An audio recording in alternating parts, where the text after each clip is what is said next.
Good morning साथीहरू। आज चाहिँ 2083 सालको असार महिनाको 8 गते अर्को हाइकिङ ट्र्याकमा जाँदैछौँ हामी। आजको चाहिँ हाम्रो ट्र्याक हुनेछ सुन्दरी जलबाट ओखेरिनी झर्ना जाने प्लान छ हाम्रो। अगाडिको डिटेलहरू भनिदिनु।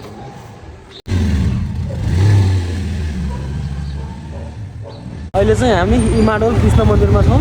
आजको हाम्रो टोली हामी 3 जना छौँ र यो 3 जनाको टोली चाहिँ आज हामी हाइकिङमा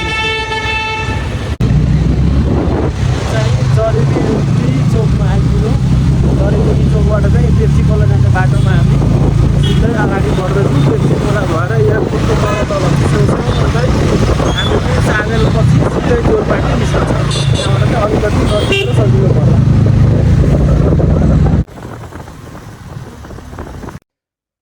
अब गोकर्णेश्वर मन्दिर आइपुग्यौँ हामीले। यो चाहिँ गोकर्णेश्वर मन्दिर हो, जुन चाहिँ एकदमै प्रख्यात भगवान् शिवको मन्दिर भनेर चाहिँ यसलाई चिनिन्छ। यो सिधै हामी जाने क्रममा बाटोमा नै पर्ने मन्दिर हो। यो चाहिँ यहाँबाट सिधै अझै हामी अगाडि जाँदै गर्छौँ। अगाडि जाने क्रममा चाहिँ हामी अब सुन्दरीजल बस पार्क आइपुग्छौँ। सुन्दरीजल बस पार्क हो यहाँ चाहिँ लास्ट पोइन्ट हो बसको, जहाँ चाहिँ बसहरू यहाँसम्म चाहिँ आएर अनिखेर यहाँबाट चाहिँ हाइकिङ गर्छ। सुन्दरीजल त्यो बस पार्कमा चाहिँ आइपुग्यौँ। अब यहाँ आएर हामीले चाहिँ हल्का स्न्याक्सहरू केही प्याकिङ गराउँछौँ र कुरकुरे पानीहरू ब्यागमा राखेर हल्का केही खानेकुरा यहाँ हामी खान्छौँ र खाएपछि चाहिँ हामी यहाँबाट हाइकिङ गर्दै माथि निस्क्यौँ। ल हामीले चाहिँ बाइक पार्क गऱ्यौँ, हल्का खाजा खायौँ र अब हाम्रो यात्रा चाहिँ प्योर ट्रेकिङ चाहिँ हाम्रो सुरु भइसकेको छ। अहिले लगभग कति बज्यो भन्दाखेरि 8:42। 8:42 चाहिँ हामी हाइकिङ गर्दै निस्किँदैछौँ। अब हेरौँ कति बेरमा कहाँ पुगिन्छ, तपाईँहरूलाई खबर दिन्छौँ हामी। यस्तो पाइपहरू चाहिँ हामीले बाटोमा देख्न सक्छौँ, जुन चाहिँ सुन्दरी जलको खानेपानीको पाइप हो। यसबाट चाहिँ पानीहरू वितरण गरिएको हुन्छ। यहाँबाट 2टा बाटो छुटिन्छ, एउटा तल र माथि। हामी चाहिँ यसरी यो मन्दिरको लेफ्ट साइडबाट माथि लम्किन्छौँ। ल जाने क्रममा हामीले यसरी एउटा भोगटेको फोटो चाहिँ खिचेका छौँ र यहाँ आइपुगेपछि यो चाहिँ टिकट काउन्टर हो। यहाँबाट चाहिँ हामीले टिकट काट्नुपर्ने हुन्छ। यहाँ चाहिँ अलिकति भिड हुन्छ, सो जति चाँडो आउन सक्यो त्यति सजिलो हुन्छ। यहाँ आउँछौँ हामी पर पर्सन 100 रुपिसको दरले। यहाँ चाहिँ क्यास रुपियाँ तिरेर टिकट लिन्छौँ। हामी 3 जना थियौँ, 3टा टिकट लियो र अगाडि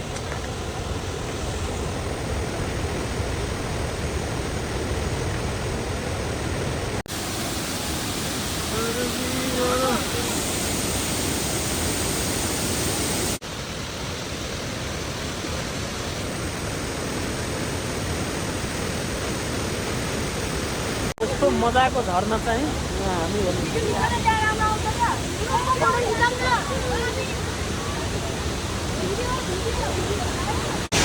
कृपया एकपटक अवश्य पढ्नुहोस्।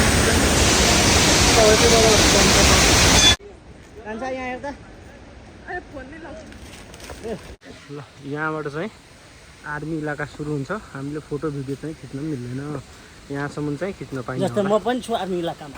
ओके ल, यो ठाउँमा पुगेपछि चाहिँ 3टा बाटो छ। यता गयो भने चाहिँ मन्दिरतिर गइन्छ, सुन्दरी माईको मन्दिर।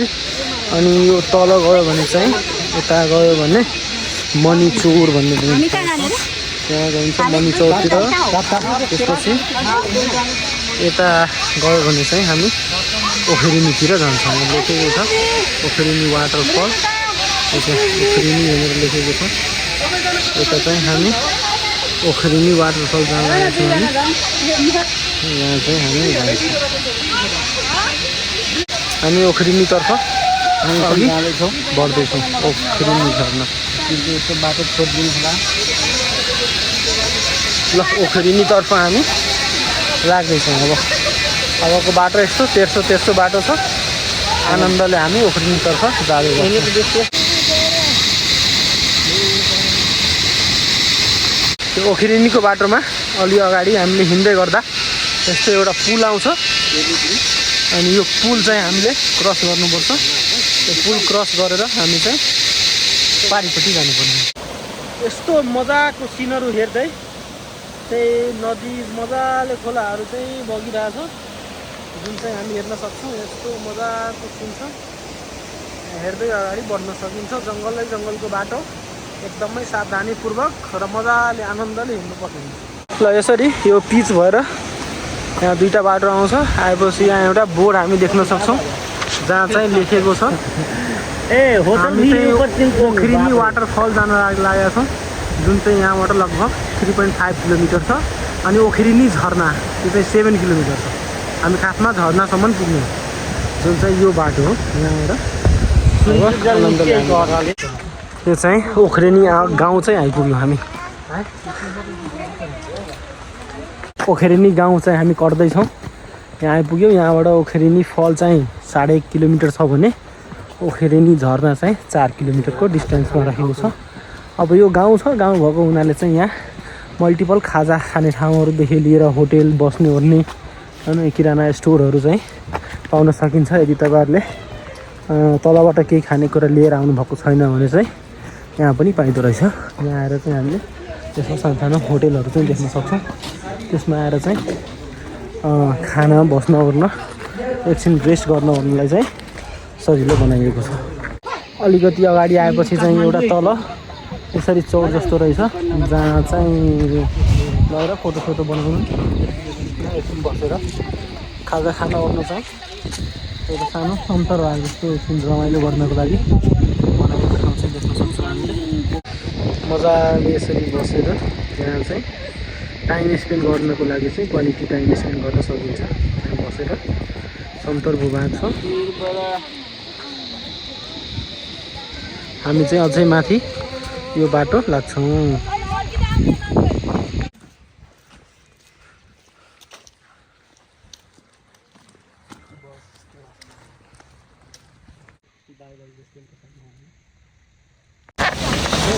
यो चाहिँ सानो झरनामा आइपुग्यौँ हामीले। ओखरिनीको जुन सानो झरना भन्छ जसलाई चाहिँ, यो चाहिँ मेन झरना होइन, यो चाहिँ ओखरिनी गाउँको सानो झरना।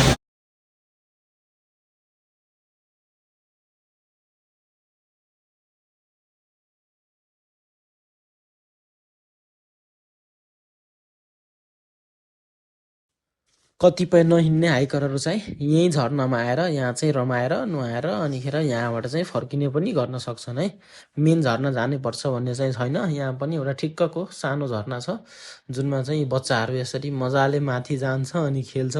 त्यहाँबाट जम्प हान्ने ओर्ने गर्छ। तर यसरी जम्प हान्दाखेरि चाहिँ आफ्नै रिस्क हुन्छ है, यहाँ त्यो सेफ्टीको लागि केही पनि हुँदैन।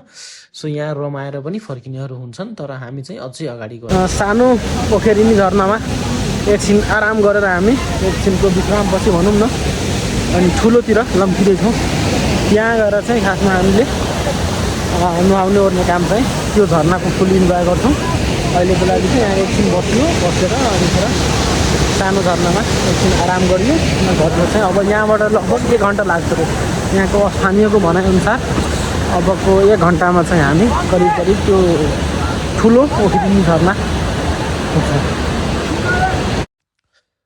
ओखरिनी झरनालाई चाहिँ यो पाङसाङ झरना पनि भन्दो रहेछ है।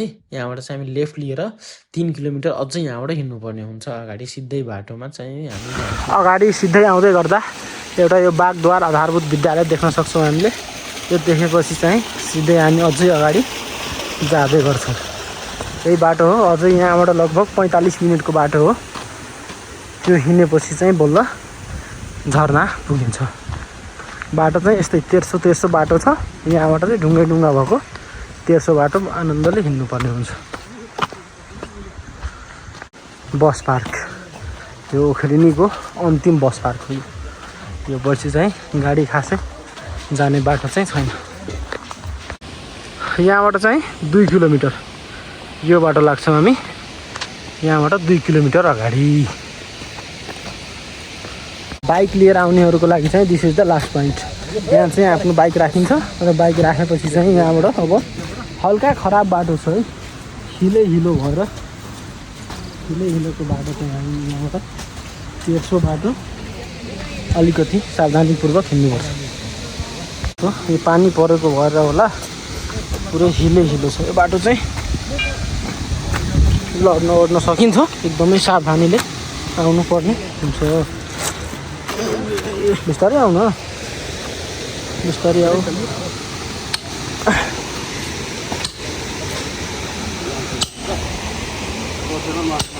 बाटो बन्दैसँग अगाडि बढ्दै जाँदाखेरि चाहिँ ठाउँ ठाउँमा यसरी 500 मिटर 700 मिटर 1 किलोमिटर भनेर लेखेको छ। त्यो चाहिँ साह्रै राम्रो लाग्यो मलाई। त्यसले चाहिँ सजिलो हुन्छ हामीले हिँड्न ओर्न चाहिँ। साथ अगाडि जाँदै गर्दा एउटा कुकुर थियो जुन चाहिँ हामी सँगसँगै पछि पछि चाहिँ हाम्रै हिँडिराखेको थियो मजाले, एकदमै फ्रेन्डली कुकुर। त्यसपछि यो बाटो जुन छ यो लगभग 700 मिटर जहाँ लेखेको छ त्यो पछि छाडै उकालो छ है। त्यो 700 मिटर जानलाई चाहिँ लगभग आधी घन्टा माथि लाग्छ, किनभने त्यो साङ्ग्रो बाटो छ एक त, अनिखेर ठाडै उकालो छ। सो उकालो बाटो भएको हुनाले चाहिँ बिस्तारै जानुपर्छ र जाँदा जाँदै साथै अगाडिबाट कोही आयो भने चाहिँ रोक्नु पनि पर्छ। अनि अगाडि आउँदै गर्दाखेरि चाहिँ हामी यसरी मजाको यो उखरिनी झरना आइपुग्छौँ। यो चाहिँ मेन झरना हो जुन चाहिँ फेमस छ उखरिनी भनेर। सो यसमा चाहिँ एकदम धेरै मान्छेहरू आइराख्नु भएको थियो। एकदमै रमाइलो, एकदमै आनन्दको फिल हुने ठाउँ हो यो झरना। खासमा ओखेरिनी नामले फेमस भयो पनि यसलाई चाहिँ पाङसाङ झरना भनेर भन्दो रहेछ। पाङसाङ झरना भनेको गुगलमा खोज्दा छ पाङसाङ झरना नै भन्छ। हामी यहाँ काठमाडौँबाट जानेहरू चाहिँ यसलाई ओखेरिनी झरना भनेर भन्छ।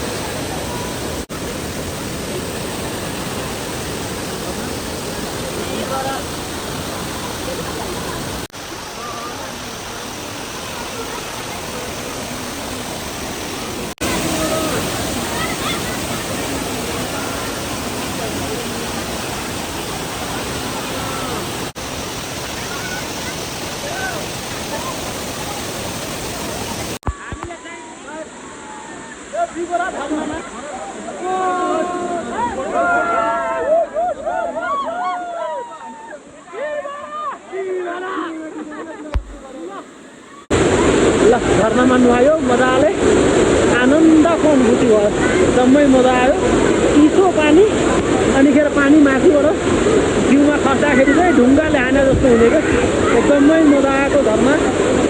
यहाँ आएर शनिबारको दिन यहाँ आएर यहाँ झरनाको चाहिँ लुक उठायो, मजा आएको झरना छ। ल हामी झरनाबाट फर्किँदैछौँ। फर्किँदाखेरि चाहिँ भयङ्कर पानी परेको छ, देख्न सक्नुहुन्छ। पानीमा साथीहरूसँग भाइहरूसँग छाता छ, मैले चाहिँ यो रेनकोट लगाइरहेको छु जादुवाला। ल के छ भन्नु पर्यो होइन, धेरै राम्रो छ, तपाईँहरू पनि आउनु होइन।